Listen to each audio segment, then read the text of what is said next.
we have to do json.stringify. We'll convert it to a string of JSON file, and then we'll now put the object in. So the object we have created here is what we'll pass in, and that is how it's going to store it. Then we would, this is asynchronous, okay, operation, which means that it can do the process whilst other things are also being done, and then once it's done, it will come back and continue. So when it's done, we want to get a response, and then we'll say that if the response is okay, then we want to set the user, we want to clear the boxes. So the boxes would be cleared with the set email field as empty string, set password to be empty, and then set confirm password to also be empty, because you can only change the state of an element in the DOM during the runtime by using these states. Okay, so once that is done, then the operation can go through successfully. All right, other than that, if this if statement does not go through, it means that something went wrong. So we can say else, then you can set error. Okay, we can say set error and say that maybe passwords do not match.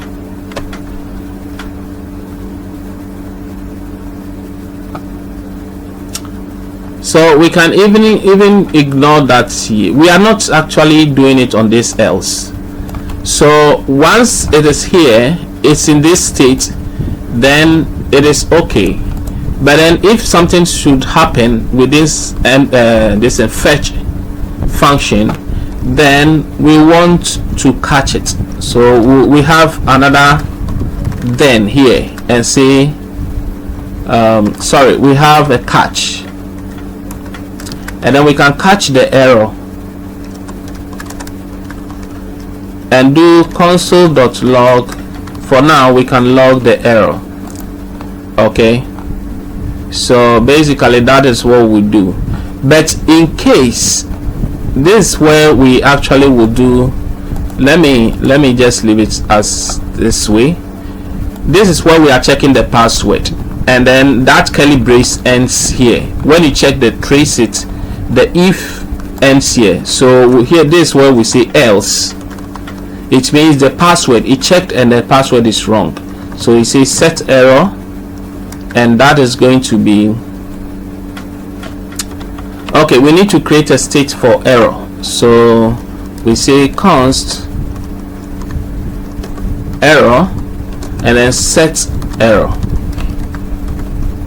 and this is also going to be equal to useState, and then we pass in an empty string here. Now then we'll come and say set error is going to be password do not match. Okay, so we save that, and then this set error we have not displayed. Even though we've created it, we have not captured the error yet.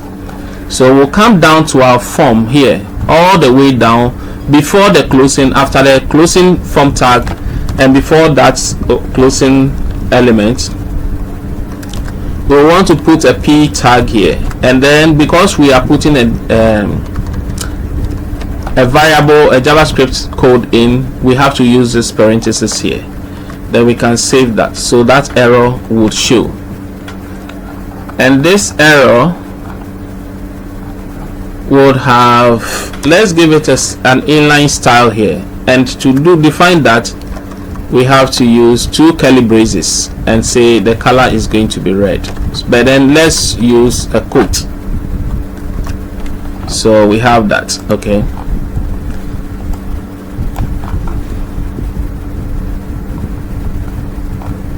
so we have now set the functionality of this. So when we come into the page here, we should be able to submit this data. So let's go back again, James, then the email is going to be james@mail.com. we have the password. So let me type the password wrongly, ASD then ASDF. okay, there are two separate passwords, and you can see it says passwords do not match, so we have to type the correct password. But let me use A and A, and once they match, let me submit and see. You see the field is cleared. Good. So when I come to my DB that I'm watching and I click on it, you can see the data has been created, and automatically json-server created an ID field for us, which is very great. But the password is in plain text, so that's how where we install the bcrypt. So if we want to encrypt the password, we have to do that from the sign up, so it wouldn't display the password in plain text. So we need to import bcrypt from the bcrypt react. okay, that's where we need to import it from, and then we will come to the top here and assign the data to the bcrypt anytime the password confirmation is done and is correct. Before it creates the object, we want to encrypt the password, so we'll say const encrypted password. okay, it can be any variable name. Then the encryption is async, it's asynchronous, so let's go, so it would not hold the application. So in the function we want to pass this async and then await the processing, so which means that whilst it's doing this operation, it can call, or it can be doing other things alongside. So we are now awaiting the bcrypt here, what we have just imported, and then there is a function on it called hash. So hash requires two things: the string we are trying to encrypt, and then the sort value. The sort value is the number of times you want it to be generated. okay, so we'll just come here, and then what are we to do? The password, which is what the person typed, is what we are trying to capture here, and then the sort by default we'll use the 10. okay, so by the time it gets here, it is encrypted the password. Then instead of just passing a plain text password here, we'll just come here and do a colon and say it should now rather put the encrypted password. So because we are naming this separately, we have to use a colon for this, but this can be maintained because the values here are the same as the way we want to send it to the database. So when we do this, only making that change, define a variable to encrypt, and then we pass it in. So you can see at this place we had this plain text here, but you can see the username and email and the names, they are the same as what we have there. So it means that when we come here and then do Eunice, then we say eunice@mail.com, then password is A, another password A to confirm that. okay, now when I hit on this, it signs in, but look at that, this time the password is encrypted. It's just A I typed, but you can see it's just encrypted here, so you can't see the plain text A. okay, good, which is very great. So let me just take off this from here and maintain the encrypted one, which means when we go back into the interface again and create james@mail.com, and then the password is A, the same A and A. When I sign up, you can see even though they are all A, but look at that, the sort distance is different. okay, the algorithm it's using to would change the values, so you will not see the same thing for the same type of password. So it will be very difficult for people to reverse engineer the password.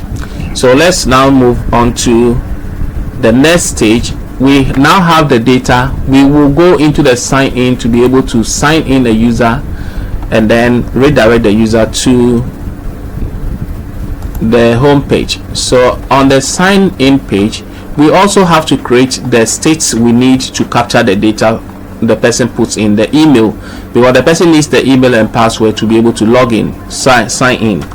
So let's come here and say const, then we have the email, set email, and that is equal to useState. We have not imported it yet, so we click on this to import, and then that is going to give us an empty string. Then likewise we have that for password. Okay, then we say set password, then we have equal to useState of an empty quote. Then let's go and then tag that to our mail. Now here too we will say is required, right? Let me bring it to a next line, and then the value is equal to email, and then the onChange is going to be the event which will be set to our email, set email, and it will be event.target.value. okay, then the password side would also have required, then it will have value to be equal to password, and then the onChange is equal to the event equals that set password of the event.target.value.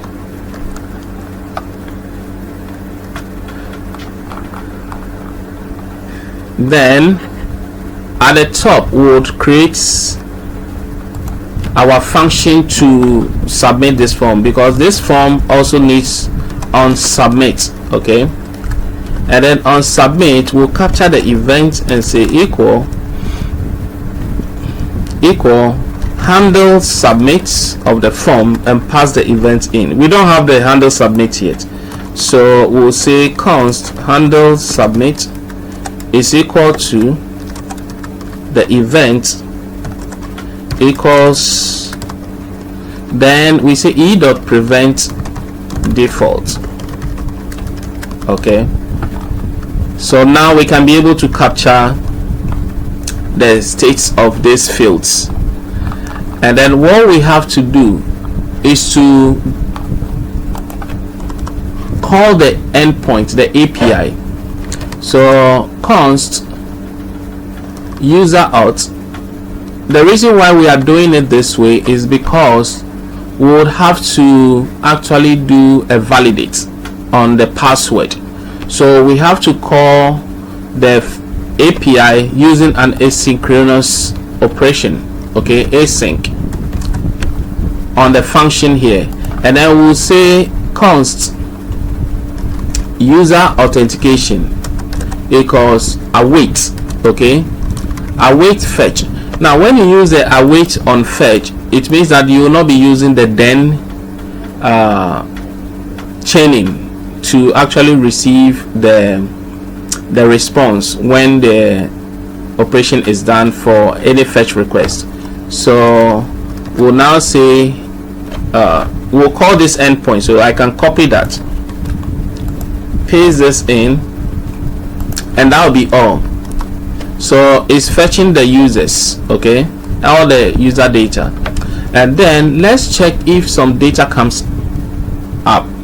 So it says if user auth dot is okay, it means that something like the data, the process is okay, nothing has gone wrong.